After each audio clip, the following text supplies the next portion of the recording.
Hello and welcome to Daron and Greg Do Worldbuilding, a working title. This is a podcast that is being created by me, Greg, and Daron.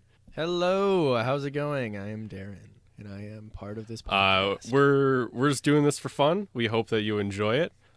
This podcast is going to be, about world building for a tabletop RPG context. Today's episode is actually going to be probably the most unusual episode that we do because we're going to be doing something. We're going to be world building around a new character that I have for Darren's campaign, which I'm in. And I recently had a player death, or I'm pretty excited to get this new character in where we're going to be still alive. Yeah. Excuse me. Yeah. No, character death, not player death. That's important. Yeah. Greg is not dead, nor has he died recently. But yeah, his noble Hexblade warlock ate it at the hands of some orcs last week on Wednesday. It was pretty dramatic. Actually, it was kind of mundane, if I'm being completely honest. I don't know. I mean, okay, you sent 24 orcs at us. In my head, I was like, this is a big deal. This is a big fight. Yeah, you were able to take out like half of that tribe. Or not that tribe, but at least that that war party, which is good. Yeah, it's a big deal. And so you guys triple-handedly took down a lot of orcs, which is really good. It'll do very well for the small town of Lorelin in their oncoming invasion. Mm-hmm. So should the audience have any? Is there any important information that the audience should know before we start getting into the thick of things? Well, I guess so. The world's name is Lyrios. I have a subreddit for it, but like it definitely does not. I think I've updated it once. In any case, it is a classic medieval based on European European medieval history setting with a little bit of like my own flair thrown in. Obviously, I've heard it called high magic. Yeah, I've heard it called Mick Europe before. Mick Europe, yeah, basically. Yeah, it's just like which there's no shame in doing. That's what my setting is like too. Yeah.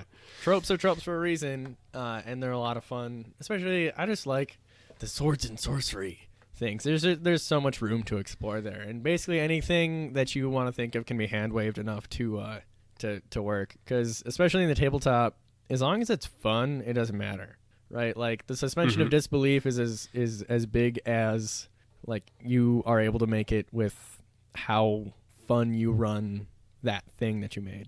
Totally.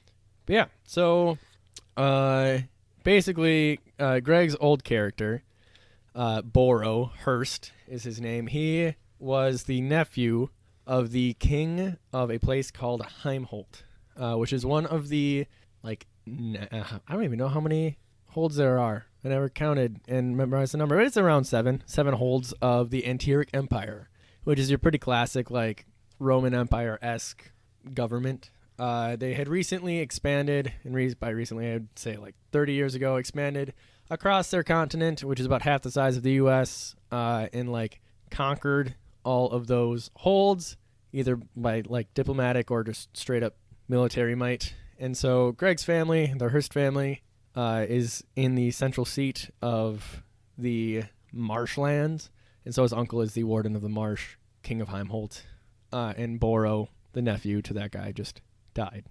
So why don't you do a short introduction of your new character?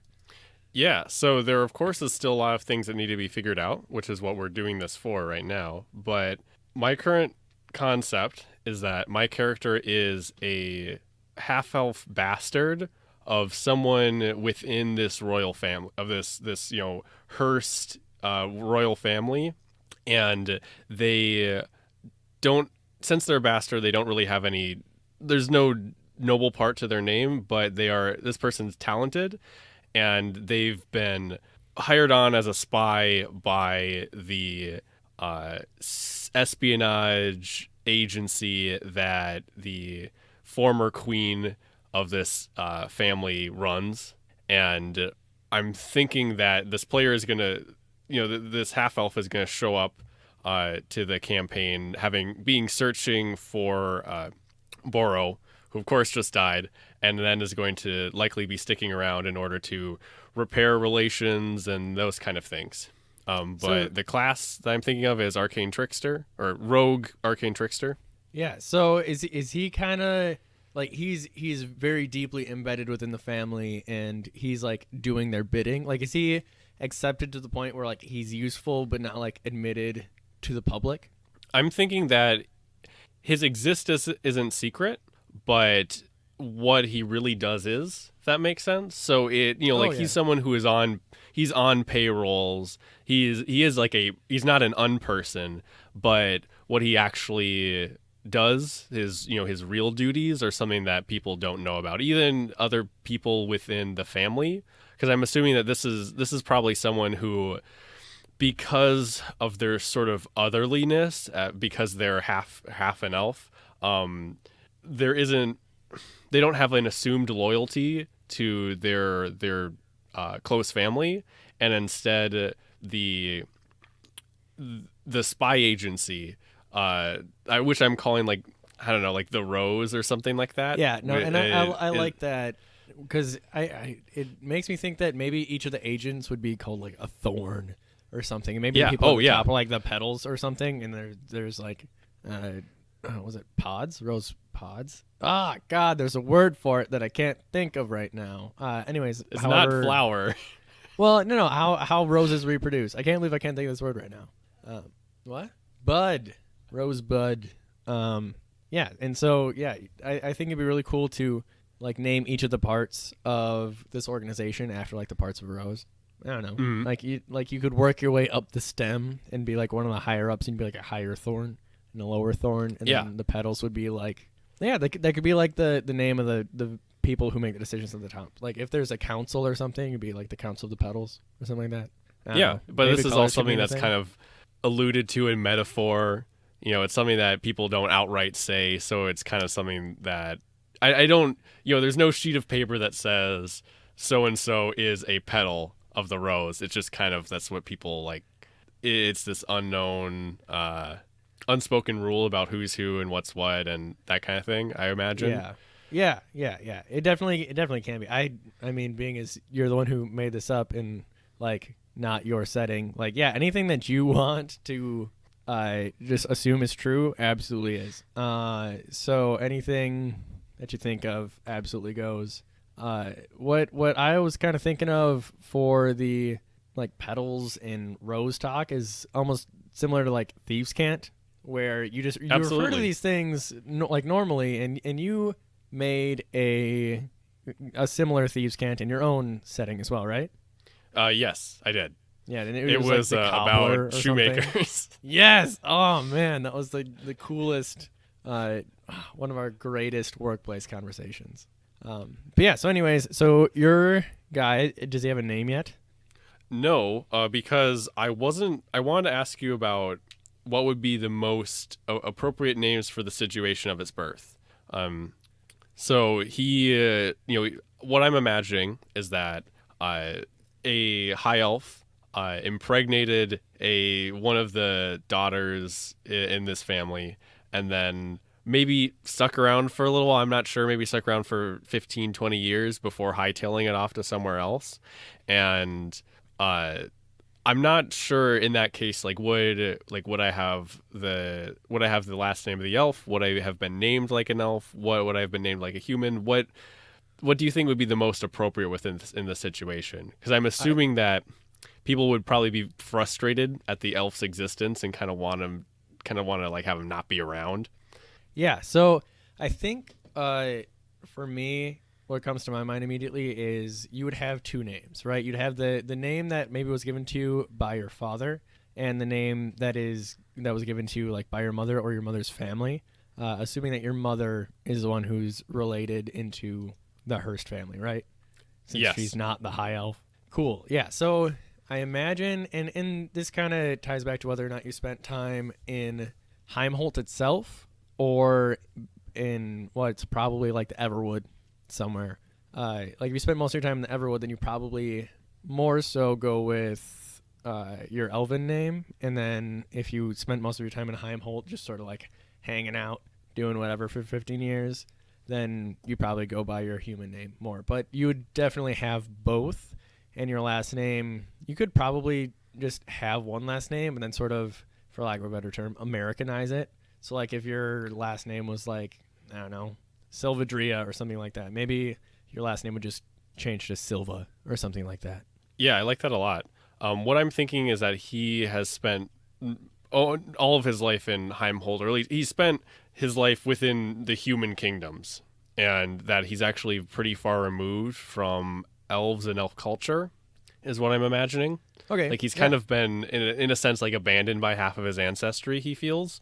Okay, yeah. So what was, I guess, another important piece of information is like why exactly the High Elf Father was around. And so is that something that your character knows, or is it something that he doesn't know? I'm not sure. I'm guessing this is what I'm imagining. This is probably the story that he would know as a child, would be that his father fell in love with this woman and had a kid with them, but because this woman was nobility of some kind, it really wasn't sensible for her to marry him or something of that sort, because it would reduce like her political value. And after 15 years or so, the elf husband like realizes like, wait a second, like this human and this child that I have, they're all gonna die before me. There's no doubt of that. Like I'm gonna live 3 times as long as my child will, and an order of magnitude more times than my wife. Like I should leave now before it hurts even more when they die, is kind of what I'm imagining. Yeah. I think that's cool. That's like the story that he knows, and maybe there's something more going on, but that's not something that he would be aware of. Okay, yeah, no, I like that. That gives me a lot of stuff to like play with too, which is a lot of fun.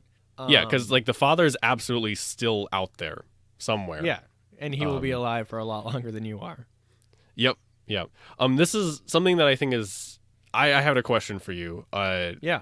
I've got a vague idea of kind of how the elves relate, where the elves are in your setting. I know that they're like from a separate continent. But I just wanted to get a clearer idea of where they were, because that would help me visualize like who my father figure would have been. Yeah, 100%.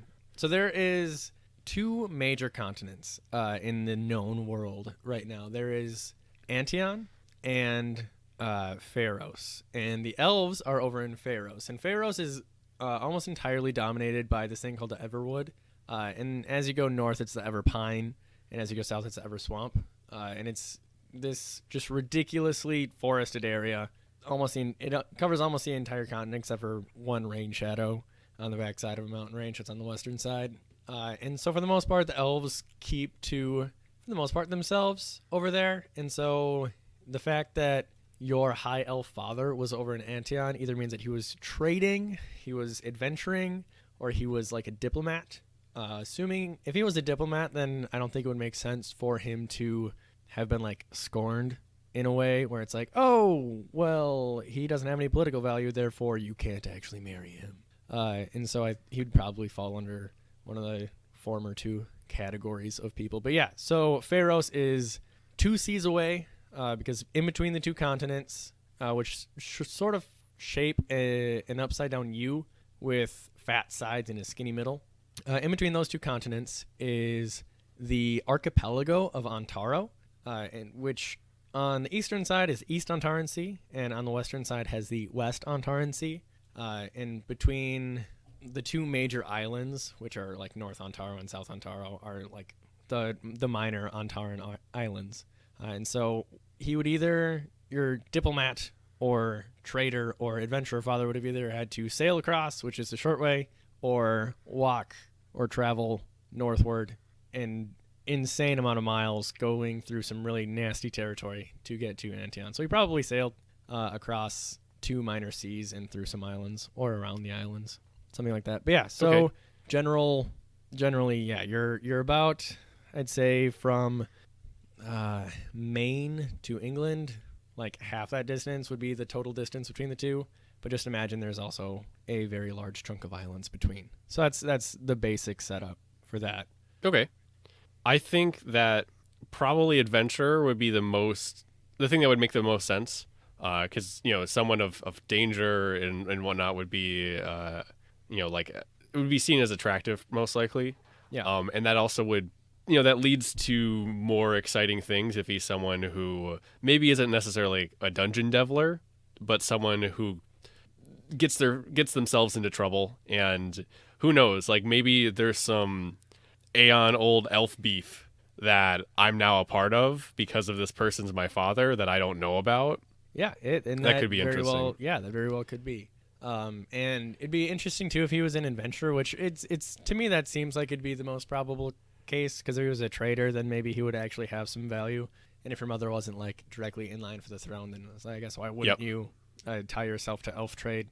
So assuming he's an adventurer, which I think is fair, or just some dude who had found himself in Heimholt randomly, doesn't necessarily need to be an exciting life. Especially if he's an adventurer, he would be known for causing trouble and only coming around when the trouble hits. Because that's just general adventurer stuff. Like they show up and all of a sudden, oh man, there's a lich nearby and we're all gonna die. Mm-hmm. Oh, just kidding. They saved the day. I think it may be. I like the idea of Heimholt was actually more of a haven for him, where he came to this place and there actually wasn't that much going on, and so he had a lot of stories, but everyone wasn't really sure if they were true because they never saw him do anything like crazy. Yeah. And so I maybe have like a long I probably have like a long list of like things that I've heard that he's done, but they're all kind of like maybe these are all things that these are all the things that someone who lies would say, about him, like narrowly escaping hordes of goblins and things like that. So that may be interesting. So I kind of who I don't know, but considering that I am probably someone quite adventurous, that I may end up starting to think oh, that makes sense. This is in my blood.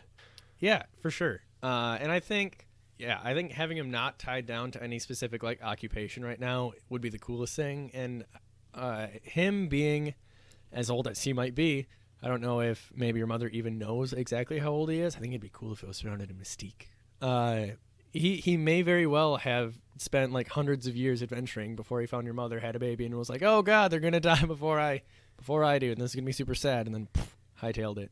Mm-hmm. He had 20 years of weakness of he gave up on selfishness and was like, oh, I'm gonna have a family, I'm gonna care for them, and then suddenly had a moment where I was like, wait, no, this is gonna tear me apart, and I'm just gonna cut it off right now. No, I think that whether or not that's actually the case, that being the story, I think is super cool and is extremely believable, especially if your mom is salty for any reason, which I'm sure she is. But I think it'd be really cool if that wasn't the case. Which I mean, if any good back story is to be made, there should be room to sort of wiggle around and make some cool hooks. And absolutely, the campaign that we're in being a character centered campaign, you'll either have something eventually that deals directly with Heimholt, directly with Lord Roses, maybe it's with your extended family, the royal family, or something, or maybe your dad, maybe your mom. I think there's a lot of stuff there, and that's kind of where I want to leave it at this point with your parents. Where it's your mom is whoever. We'll get into that in a second, and then your dad, came in, stayed for a while, and then the reason that you have for him leaving is he got bored, essentially, and sad. Had an existential crisis. Yeah, he had an existential crisis and decided to go slay a dragon or something. I don't know. Cool. So how exactly is your mom tied in? I haven't had a chance to take a look at the family tree yet. And so how does she tie in with the king himself, Boro's uncle? So just for our listeners, to be clear, I have actually made a family tree that doesn't have all the names filled in, but it's pretty close, and that I partially made for Boro, but now I'm going to be reusing for this character. And now we're just going to figure out a place where my character can fit in. Yeah, I think it'd be cool if they were cousins, personally. It's like you're Yeah, close that's what I enough was to have thinking. It known would each be other. something like that. Yeah, but still like far enough away to like, oh man, he died. Oh, that sucks. Well, now I got to do a funeral, but not so much that you get thrown into an existential crisis about it. Yeah, where I'm it's like, this is- actually. My plan is that what I'm imagining is that this character is actually going to have a pretty low opinion of Boro, where it was like Ooh, I like that. he basically abandoned his retinue. He went off, like he fled off on some frivolous journey. This is just like his dad, just abandoning all his of his Yes. Oh my gosh, yes. responsibilities. So I expect to like be like it's terrible that he died, but this is he knew better. He chose Yeah, this fate. yeah, He yeah, chose death. I think what could be cool, and this is just sort of me, I guess, suggesting characteristics, is maybe your new character like wants to be accepted into the family, and Boro had that and decided to throw it away and get killed by some orcs. You know what I mean? Like maybe. Yeah, no, I definitely think that he was jealous. Yes, yeah, I think that's really cool. And then he's gonna find himself like adventuring with the same like motley crew. That I like that. I like that a lot. So what else? And I expect his arc is going to be he's going to turn away from his family and turn towards the life of adventure. Well, yeah, I guess it doesn't. Those don't have to be mutually exclusive. You know what I mean? Like his Exactly. family does not have to be exclusive from adventuring, and especially if he's only adventuring like because of the roses. Then it'd be very likely that it's directly tied, and maybe he still has very close ties to his grandmother or his mom and like sends her regular updates or something like that. I don't know. Or it could just be like, oh man, no wonder he left. This is so much fun. It could be whatever. So I was thinking that this character would be about 40 years old. So old guy he's actually 20 years older than Boro, basically. And so he's like seen Boro grow up and is kind of like always imagined Boro as sort of like a child, and I'm just thinking, I'm trying to, if that was the case, then he would be the child of someone in like the grandmother's generation. Yeah, so if that makes sense. He would be the son of someone in the grandmother's generation? Yeah, because he's as old as Boro's parents. So, yeah. I guess they would have had Boro really young. So I'm thinking... Sister. Yeah, so it was a really young marriage. Or maybe that, your new character's parents were just very young. That could have been it. Yeah, what I'm thinking is that right now, like in this family tree, I have the previous king and his wife, who is going to be, in effect, this character's boss's boss. And then maybe he's actually the child of the king's sister. And so I'm the son of my boss's boss sister-in-law, if that makes sense. I think I need a piece of paper and pen and pencil for that. Okay. I'm Boro's uncle. Oh, yeah. No, that's super cool. I think I like that better than cousin. I mean, it's very much like on the same like wavelength as extended family that like is going to be really sad that you're dead, but like that dude was an asshat. You know what I mean? Like you don't love him unconditionally, you just love him. Yeah. Cool. All right. So yeah, I really like that. So I guess what else can we flesh out? So he's on some sort of a mission, right? To find Boro. And does he have any ulterior motives? Do you think? Aside from Boro was an asshat, let's try to figure out what he was up to. Like, I don't know. I'm not sure right now. I'm curious. Right now I want to figure out what his mission would be, so then we can kind of figure out like maybe like something that is an ulterior motive that sits just outside of that. Yeah. So right now it sounded, from us talking to each other, it sounded like he was searching after Boro because Boro kind of went MIA, and then right before he shows up and finds Boro, he's going to get the news that he's dead, and then he'll be there. And what would he be told to do? Because I'm very like, I'm building this character in a stat block. He is absolutely like a spy. He impersonates other people. He makes fake documents. He steals things out of people's pockets from afar, that kind of thing. Yeah. So, and I'm imagining that like if if like a bunch of people showed up to in order to like have a funeral for Boro or to accept his body, that he wouldn't, this character wouldn't be the most important person there. It'd be someone who would be off to the side, who would look like an attendant of some kind, who, I guess technically isn't the most important person there when it comes to like nobility and heraldry, but is the most important person in this agency's eyes, and then would be, so I'm imagining it's going to be inside the scene, right? Exactly. You're the one who's keeping tabs on everyone who's there and what they're doing and reporting it back. Yeah. So I would imagine that like some other people would come up, take Boro's body and take that back to Heimholt, and then maybe he would be told to stay around. Like maybe he would be told that you need to understand, he would be told like you need to find out why Boro went rogue and abandoned, and part of that would be, in air quotes, infiltrating his former adventuring party. Yeah. Except that it's probably just going to be like he just joins it. Yeah. So what springs to my mind is kind of what was going down where Boro was at, right? I mean, there was that big orc invasion. What are you going to do? They're orcs. They're going to invade and pillage and plunder and raise. And the other thing that's going on, though, is the Iron Will, right? Which, for the listeners that have no idea what this is, the Iron Will is kind of like this big corporation, right? And they do just a whole bunch of stuff. They have protection services. They are like literal guards.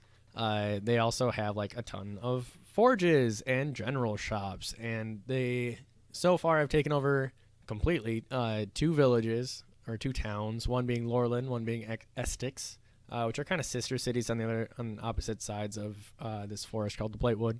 And so they've sort of weaseled their way into the government system there. And it's basically, the way I envision it, is if Sam's Club took over your hometown, right, of like a few thousand people or whatever.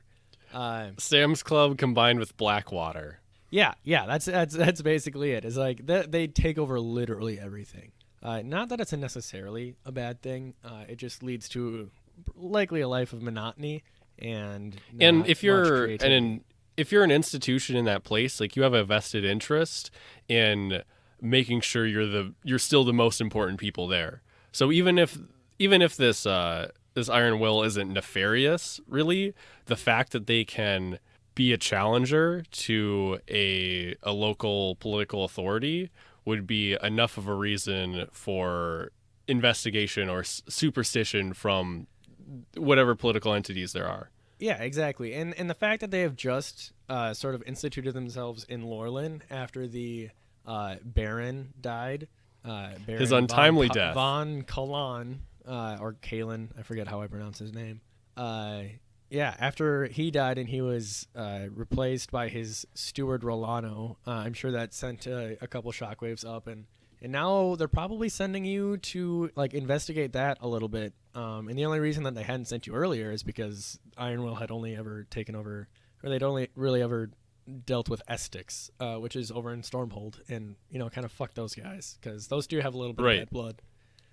Which so I it's can like go into if you'd like. With between Heimholt and them? Yeah, Heimholt and Arston aren't exactly on the best of. I should know this. You should tell me this. So what I have written so far, which is generally subject to change until it hits the tabletop, is that Heimholt was one of the holds that lasted the longest in the war, or in the Age of Unification, as it's known in the Unified Empire. And during this Age of Unification, the Empire would like bid a hold to come into the circle and be like, hey, we're expanding. If you would like us to help you out, which is, I mean, I would say an objectively good thing, depending on your perspective on like autonomy and stuff. Like you'd get extra trade, access to the Empire and like Antir city, and like access to that port to like the rest of the world. In any case, so they would like put out bids, and if they if a hold would take it, then it's like, oh, hey, congratulations. Whatever king is sitting in the biggest city of that hold that controls like the most land and like has most power, congratulations, you are now the warden of that area, right? And so the marshlands, which is where Heimholt is because it itself is situated in a big marsh right next to a mountain called Storm Mount or Thunder Mount. I think it's Thunder Mount. And they are strategically located because one side is to a mountain. Good luck invading from a mountain. They're in a marsh, which is very difficult terrain for anybody who isn't born, bred, and trained in a marsh. And on the outside of the marsh is 2 rivers. And so they're in a river valley, which, I mean, good luck getting across a river valley. Especially, I think those 2 rivers are probably rather turbulent. And so you'd have to take either the North Bridge or the South Bridge, which are both uniquely named, and they escape me currently. So you'd have to invade over a bridge, which makes it very easy to defend.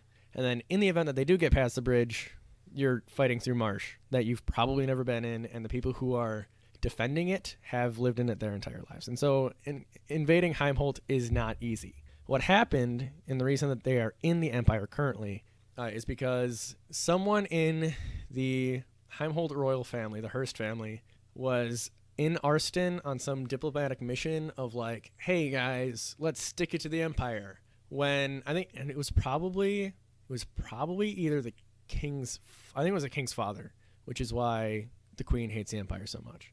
So the current king's father, who was, I think, first in line, sure, he was first in line for a while, went to Arston on kind of a diplomatic mission. And when he was there, he was captured, or maybe he and his brother were captured, and they threatened to kill them both. And Heimholt was like, no way, we don't want to do that.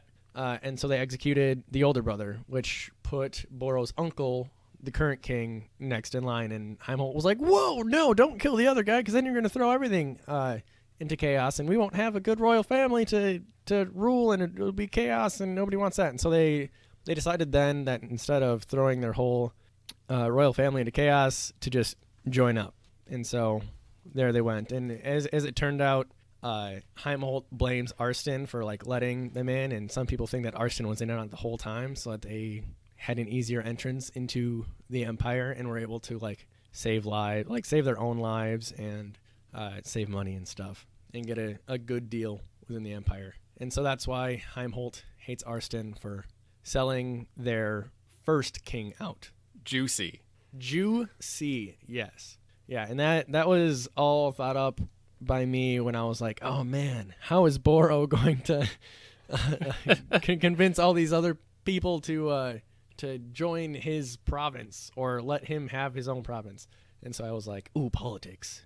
We have to negotiate that. But yeah, so those 2 cities are also kind of twin cities, just on opposite sides of this big thing called Thundermount. And yeah, it's kind of cool. Okay. But yeah, so that's the political thing. And so maybe eventually you'll find yourself in Arston or Essex snooping around. I don't know. I like it. Yeah, I think so.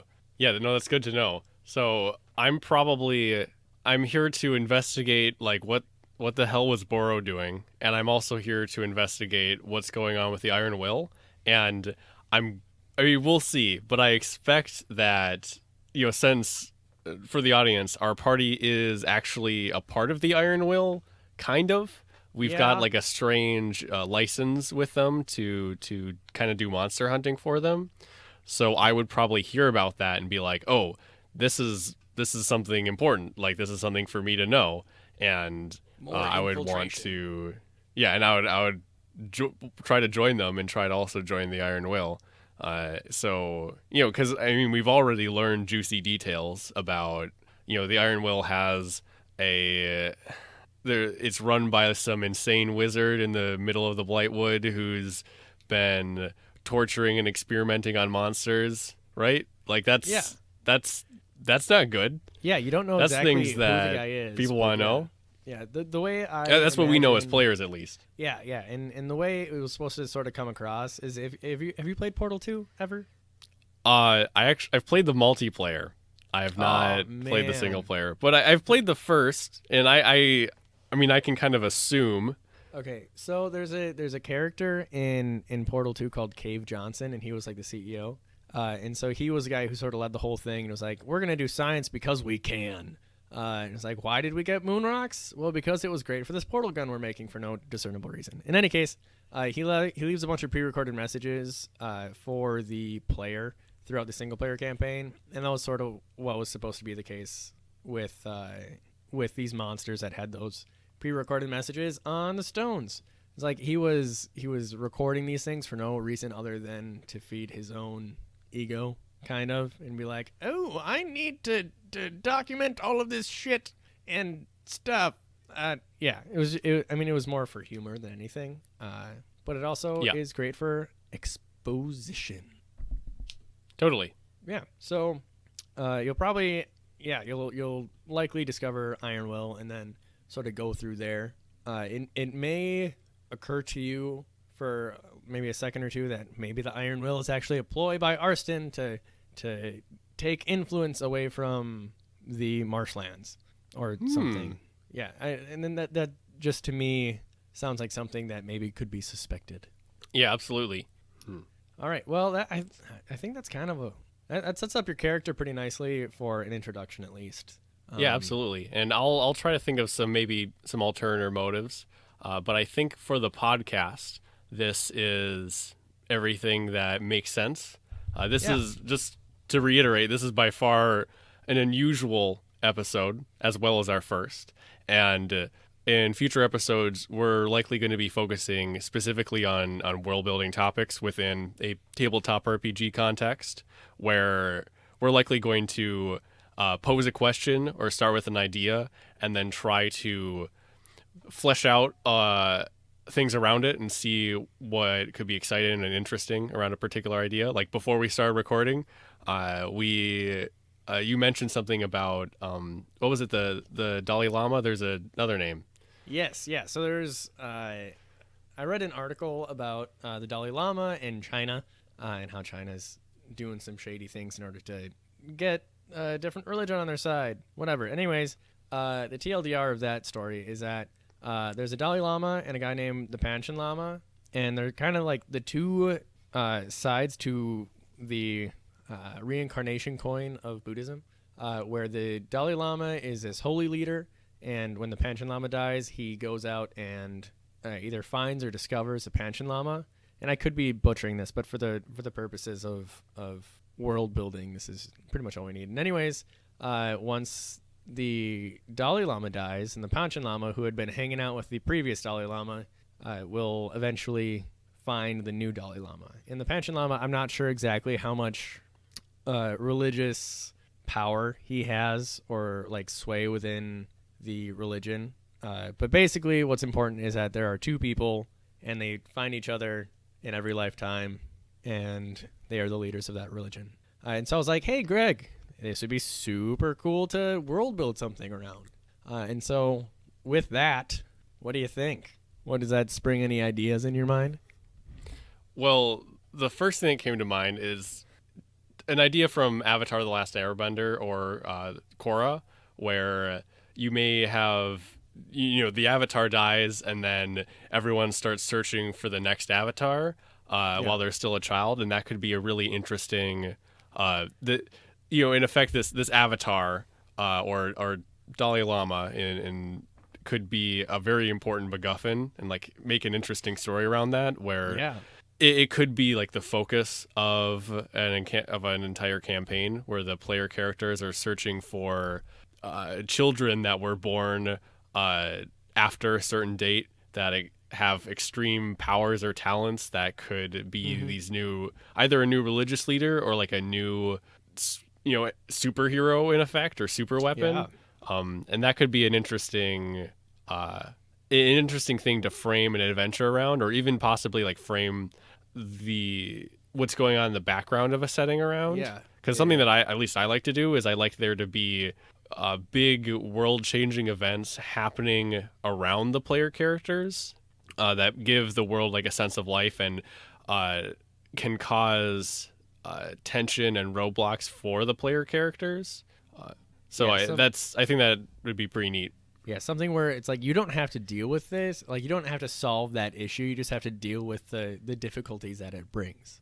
It's not a campaign in itself necessarily, unless they go for it. But it's more of just like hey, this stuff's going on. Good luck And dealing with it.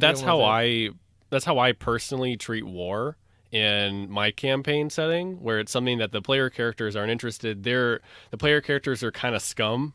Like they're scoundrels. A war between two countries is uh, not none of their business.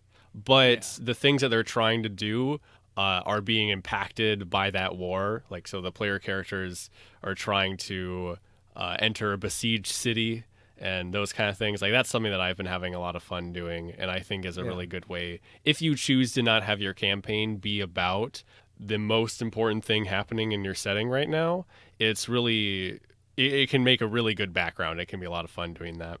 Yeah, and I think it's kind of cool too because maybe like that big war is going around, and these adventurers are coming and trying to I don't know like weasel their way into things maybe that they ought not to, and so maybe people see them as uh, like profiteers almost, where it's like, oh, this war is going on and resources are scarce, so all of a sudden I become valuable, and like I mean they wouldn't be extorting people necessarily. Hmm. But maybe that could be the perception. And so, in addition to like maybe not being able to get into a city, they might also just be like spat upon, where it's like in addition to just being like low life scum, like they're also seen as yeah like It's like, why aren't almost you a war soldier on the profiteers. front lines? Yeah, Like, why yeah. aren't you? Why are you here doing that? That those kind of Hmm. things. But yeah, Yeah, so I think it's a lot of fun to do that. yeah, and it gives a lot of character. So this Dalai Lama Panchen Lama remix, I think would make both for a great campaign and for some setting flavor or background stuff. So one idea that I had because like motifs that I really like to put in or in themes is very much like I like to do like the two sides of the coin, like opposites, like gods versus devils, and obviously you can't make everything like binary or like you can't split everything into like a dichotomy. But I think this would be a great opportunity to do so. And so one idea that I had was maybe you had the exalted one, and I don't know, you could call it maybe like the damned one or the forbidden one or something like that, where at least mechanically in D&D, maybe one would be like a favored soul sorcerer and one would be a shadow sorcerer, right? Like two very opposite people. And in my head, I thought it would be really cool if maybe each time like the favored soul would be I don't know, maybe they would always clash, right? And so one would defeat the other, but then another more powerful would be reincarnated and they would clash again, and then maybe the next one would die. And there's like this constant struggle between the two, neither really ever getting any power over the other. Or alternately, you could do where they work together, very similar to like real life, and they just happen to be exact opposites, like sort of working in harmony, like yin yang kind of a situation. Yeah, exactly. An idea that I was having that maybe doesn't fit exactly, but I think it could be neat where you have this idea of there being an important individual that when they die they're reincarnated, and the idea of there having to be two isn't necessary for this idea. Just the idea of there like someone who is incredibly important gets reincarnated, and then people have to search for it. Maybe this person who gets reincarnated, like in this example, this avatar is kind of what I'm thinking of.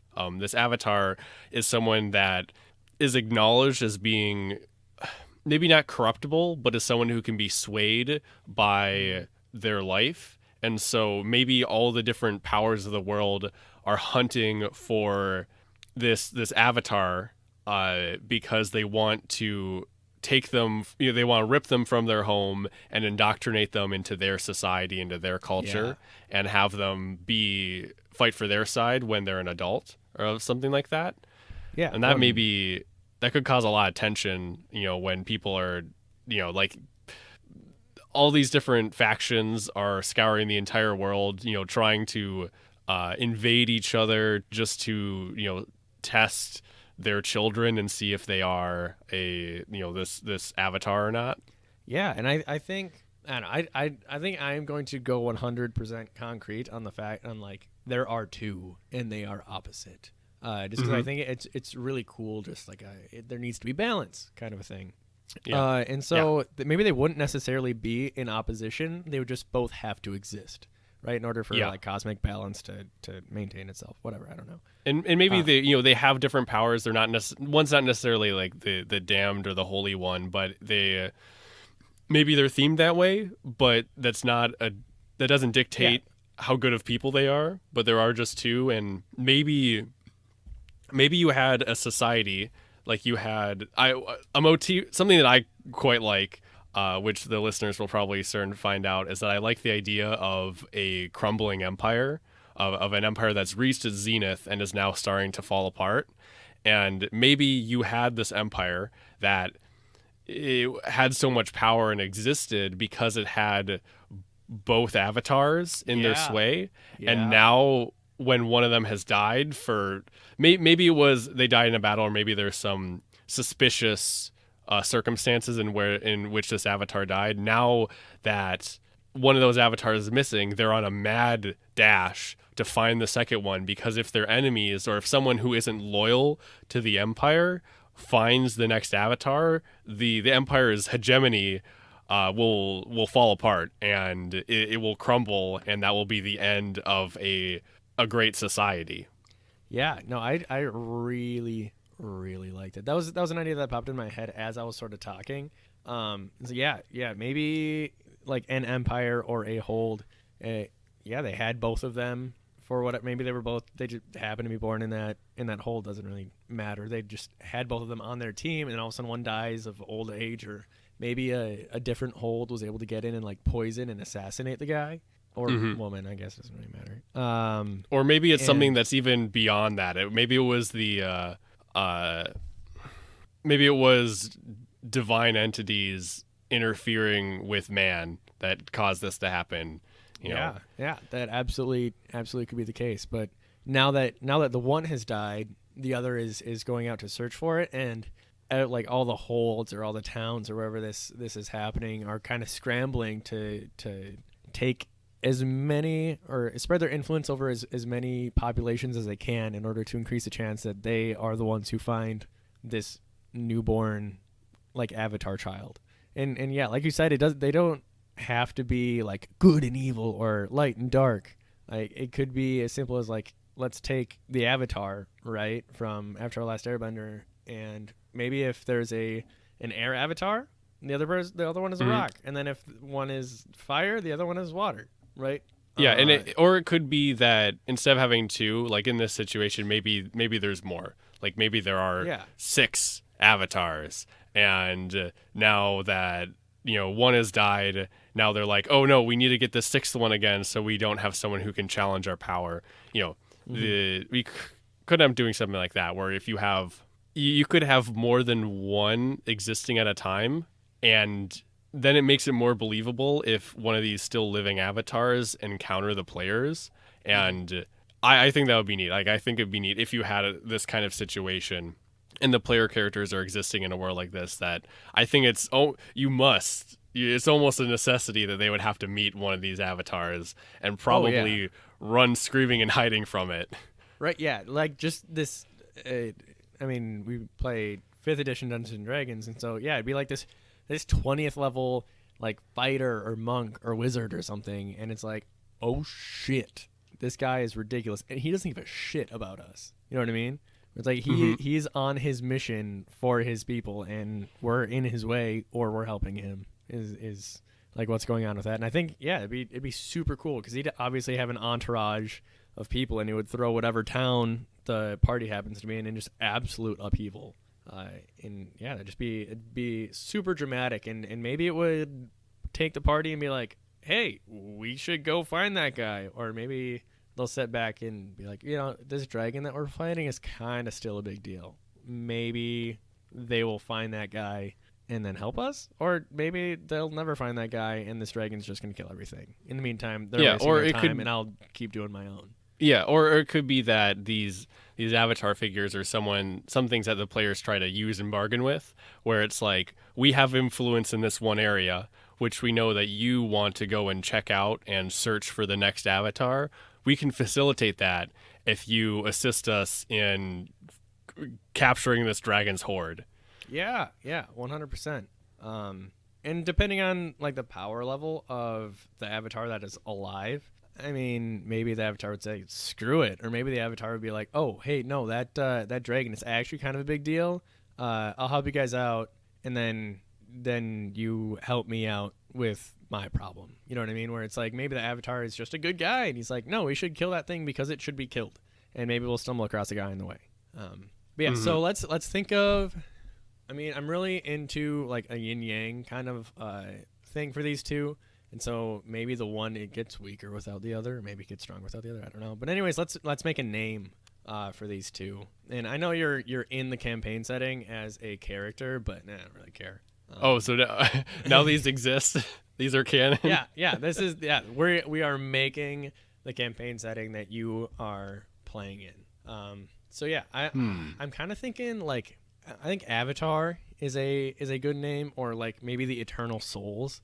I think would be a cool one, or maybe like the Twin Souls. So Avatar, at least I believe it's a Hindu word. Avatar usually means is they are a manifestation of a divine being or a god of some kind. So do we want to play it straight? And when we say Avatar, they actually are a divine character? Yeah, or actually, the manifestation of a divine character, or do we want to do with something different? Yeah, it could be either or.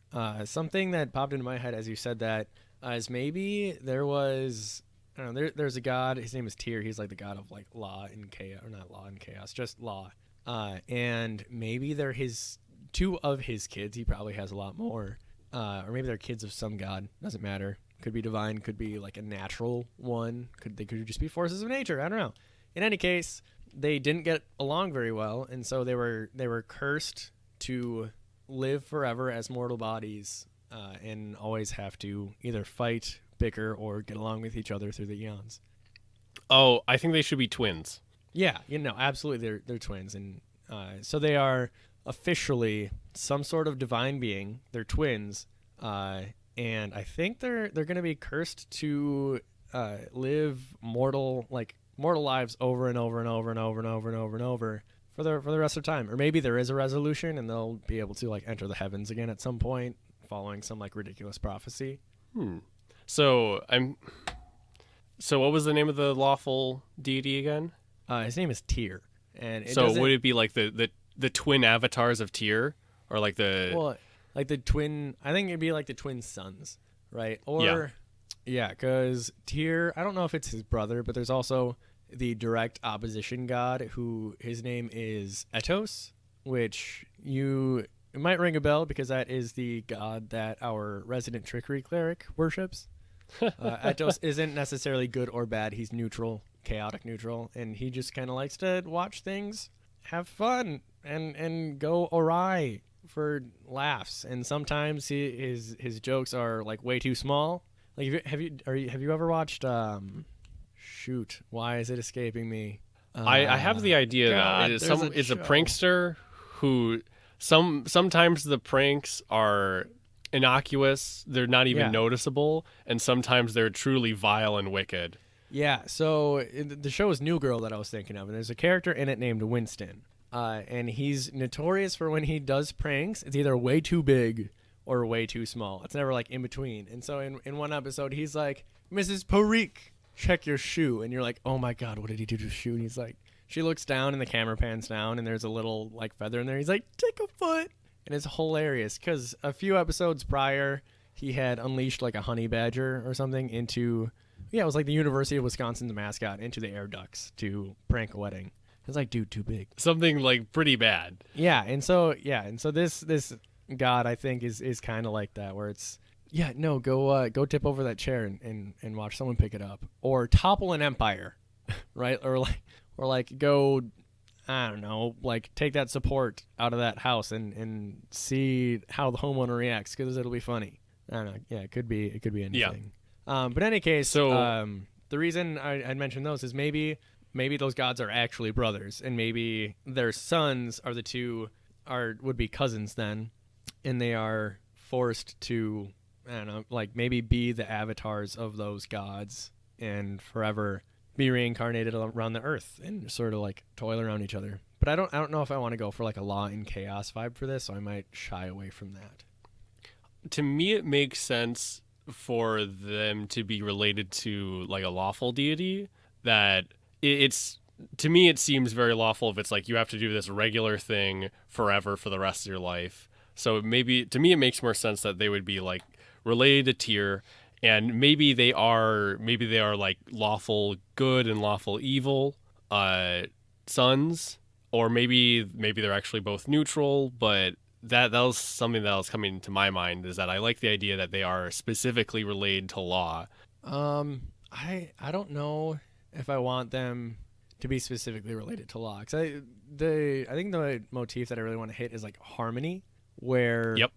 like the reason that they are cursed to I don't know, like toil with each other for the rest of time is so that they can finally like reach peace with each other and have harmony, which is to me isn't like absolute law, and it's not absolute chaos. It's somewhere in between, where law would be like, no, everything is in order all the time, and it doesn't matter what. And if anything, It's like they up, have to learn to accept the differences within each other, and then they will be relieved of this mortal coil, and they can go back to Olympus and live in divine paradise.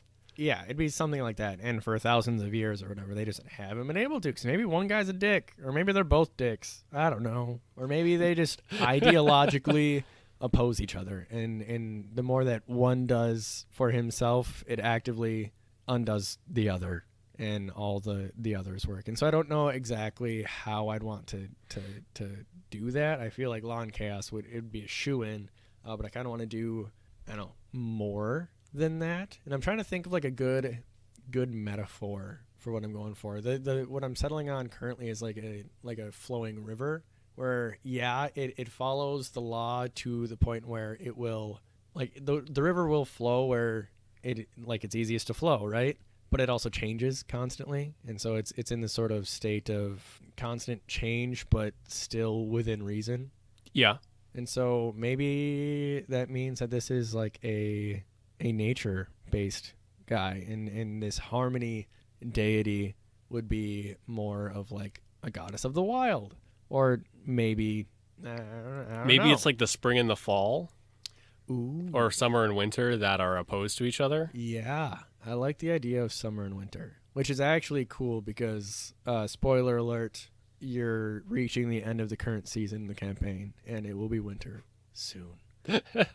Winter is coming, and with it... So, like, spoiler alert, you haven't looked at a calendar, and you don't know what the seasons are.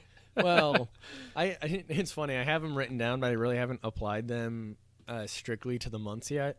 Mostly just because I'm like waiting for a convenient time, and it really doesn't matter, like, oh yeah, like in real life, the only reason our January is winter is because we're in the northern hemisphere, and the way that we oriented our like winter isn't necessarily like a new beginnings thing. The only reason the new year is there is because, well, one dude decided sometime, and so I'm still about to like set the seasons there, and I think it's gonna be super fun. So I think I actually really like the idea of winter and summer. And my two manifestations that I've thought of so far for those, one could either be a Yeti, or I also really like the iconography of a wolf, like the Wolves of Winter, which is just, is that a band or at least a song? I think it's definitely a song. In any case, and then a phoenix for summer, obviously a big fire thing. And so maybe those two cause the seasons, maybe. And then so every year there's like a constant toil between winter and summer. Like one brother tries to take over, and then he's beaten back by the other one. And they're like, that sort of puts them more on like a mythology thing, which I think is a little bit too far, because I really like the idea of them being actual people. Yeah, me too. So, there's got to be a honestly, what was coming to my mind is, since you like the idea of Eladrin so much, and the current iteration of them, Eladrin. So to me, it makes sense that there is, like, one is an Eladrin that is full-time summer, and the other one is full-time winter, and both of them are like kicked out of the Feywild, and it's like, yeah, you guys have like since you can't get along, you've caused so much trouble. You're just gonna have to fool around in the prime material plane and suffer there until you stop fucking up the Feywild. Like maybe that's one way to take it. Yeah. What's cool, I think it was Mike Merles and or Jeremy Crawford did a video on D&D Beyond talking about Eladrin. And so they have this in the D&D cosmology, which I'd rip off of a lot, obviously, because it's D&D and having those books available is just way too handy. In any case, they have this god, it's like Carolon or something like that. And anyways, he was like this actively shape-shifting divine creature or divine entity, really. And it would take on whatever it wanted. And it got in a fight with Groomsh. Groomsh had made it bleed, and out of the drops of blood came the elves. And the elves were as free-flowing as the god was until Lolth was like, hey, guys, let's have a form and rule the earth. And so they're like, yeah, dude, sure. And so they were bound to mortal bodies, became super beautiful. And with these two, Summer and Winter, I think they would be maybe they would have both taken their identity too far. And so maybe like they were cast down by like Carolon himself, who I'll probably rename to someone else, and like maybe one took like Winter shapeshifting to a whole new level and actively collided with the one who took Summer to a whole new level, and so they were cast out and became the patrons or like the elemental avatars of the Winter and Summer courts in the Feywild. Which are absolutely like a thing. And yeah, so maybe they were kicked out of the Feywild, and in the Feywild they still have those courts to maintain presence in the Feywild, but these two sort of duke it out in the material plane. And I think that's what I'm going to settle on. So we have these two. And maybe there are people from the Feywild that are trying to go into the material plane to manipulate these two avatars. Yeah. Yeah, no, I think that would absolutely be the case. Like Eladrin agents of each court that are trying to, like, I don't know, maybe like draw power from these guys or like get their blessings so that they can push the other queen back. Maybe these guys would be the, maybe not the literal kings, but maybe that would be their sort of like. They would be like a font of power. Yeah. And then that. It reminds me of like the church or like the Catholic Church or whatever, where the church is considered a female, and so priests are always males. And so these, man, I gotta get a name for these. So these two, the Winter and Summer elf, are both male, which means that there always needs to be a queen, who would be quote unquote the bride of the season, in the Feywild. But there can be only one. Yeah, and there can be only one for each. Yeah, it's a monogamous relationship, not a polygamous one. Oh, man, now I'm scraping for a name here. I'm someone that it's got to come to me. I can't come up with names on the spot, personally. Yeah. Okay. Well, so in their effect on the world and why different places would want to kidnap them, I think they during their respective season. They probably grow immensely powerful, right? Like when winter comes, the winter guy is just like God, basically. He's like he can control the weather and like make things out of snow. And maybe during the summer guy can like set fire to whatever he wants, and he can like take the shape of an eagle or whatever. And so having one on your team would allow you to wreak incredible amounts of havoc during that respective season. And if you were, for whatever reason, able to get both, you'd be nigh unstoppable, save for the Season of Storms, which is unique to the Anterior Heartland, and it's the third season there. So there's, instead of like being winter, spring, summer, fall, winter, it's like winter, storms, summer, or winter, summer, storms, winter. I forget exactly which. But it makes sense in my head. But basically, it's like winter and summer, and then rainy and not rainy season on the other half of that. And it's split like in thirds throughout the year. What's like the super rainy season is 1/3, and then the not rainy season is like most of the other 2/3, just on the other side. Yep. And the storm would have nothing to do with the two brothers at all. It's just an interesting event that happens between them on one side of the year. Yeah, so that's what I got so far. All right. And that's a little exposition on the seasons for you, at least in the interior Cartland.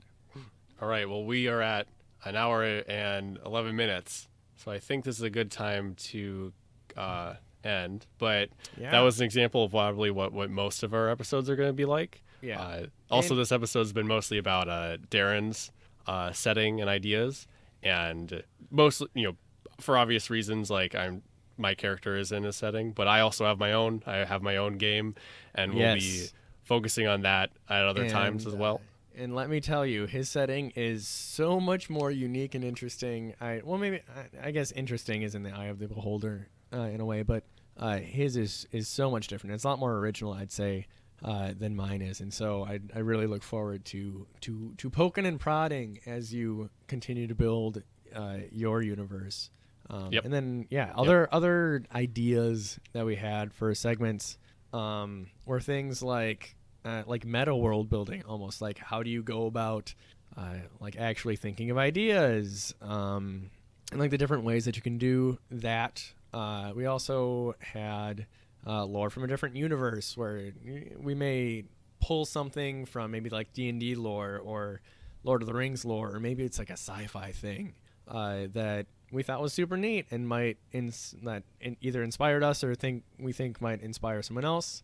The section we just did was build a thing, where it's like, oh, hey, I have an idea. I think this would be cool. Let's talk about it. There's also what we're working on, spitballing, historical reference material.